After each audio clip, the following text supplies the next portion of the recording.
Mercedes-Benz Kurzhauber trucks aren't just vehicles, they're machines that became the symbol of an entire era in commercial transportation. Sturdy and reliable, they worked for decades, remaining steadfast workhorses on construction sites, in agriculture, and in public services. With their recognizable Hollywood smile of an oval radiator grille on a short hood, these German trucks became stars on export markets. They conquered the sands of the Sahara, the prairies of South America, and the rough roads of the Middle East with equal ease. But why did Daimler-Benz even develop these original short-nosed trucks, abandoning the time-tested long-hood classics of the 1920s? What do these workhorses have in common with the elite Mercedes passenger cars? And how did it happen that this vehicle stayed on the assembly line for a record 65 years? Let's dive into the history of absolute endurance.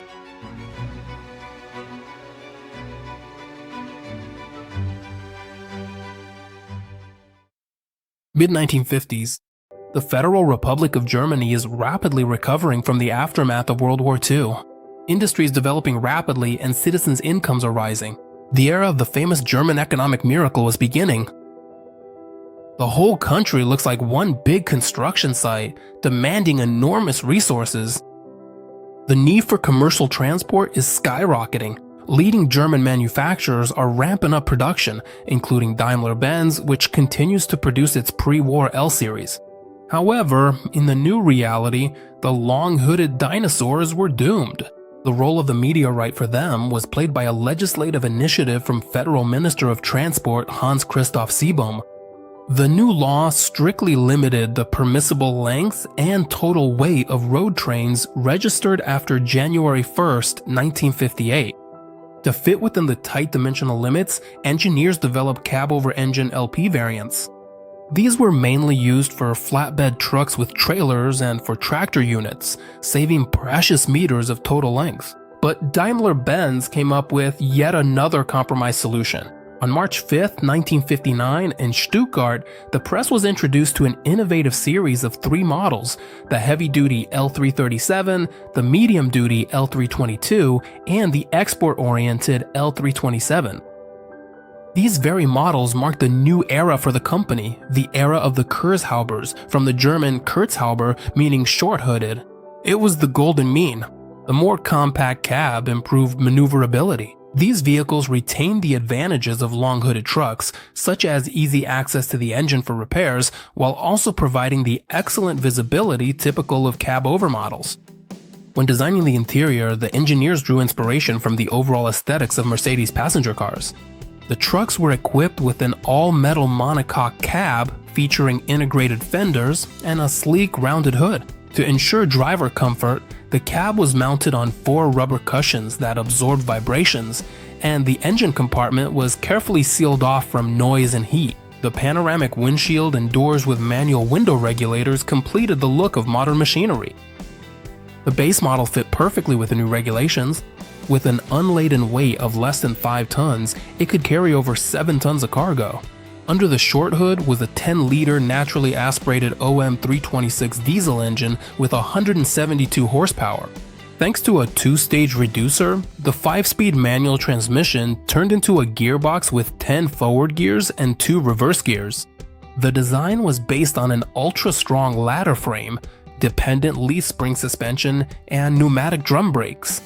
It was a simple yet indestructible platform used for mounting flatbed bodies, heavy dump trucks, fire tankers, and other special equipment. In 1960, the strict restrictions of the Seebohm law were lifted. The market immediately demanded more. Just a year later, a heavier version appeared with a reinforced frame and improved traction, capable of carrying over 8 tons. And in 1963, Daimler-Benz introduced a new, brilliantly simple naming system that is still used today. For example, the L1418 index meant the first 2 digits indicated a total weight of 14 tons, and the last 2 represented engine power of 180 horsepower, divided by 10. However, the key technical breakthrough happened in '64, when the Kurzhauber trucks received new 6-cylinder OM352 diesel engines with direct fuel injection. This engine went down in the history of engine building as a classic million-miler, an engine capable of running over 1,000,000 kilometers before its first major overhaul. More economical and efficient engines opened the door for these trucks to enter the global market. It was in developing countries that the Kurzhauber became a legend.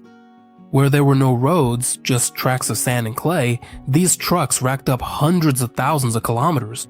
In the 1960s, they became a symbol of oil exploration in the Middle East. In Saudi Arabia, where there was neither asphalt nor weight control, these workhorses hauled loads 3 times over the limit. Traditionally, all vehicles destined for the Middle East were painted in the signature orange color. For Africa, they chose green. The trucks became so popular here that, starting in 1962, they began to be assembled locally in South Africa. Production continued all the way until 1995. In addition to the standard versions for the harshest conditions, Daimler-Benz produced all-wheel drive modifications, which received the letter A in their model index. Thanks to their high ground clearance and differential locks, these vehicles had phenomenal off-road capability. That's why, in the late 70s and throughout the 80s, they became the most popular support vehicles in the extreme Paris-Dakar Rally. But the absolute best seller for this vehicle was in Brazil. Local assembly began with the L1111 model, which was later replaced by the L1113. In 1982, the Brazilian branch even did an exclusive restyling.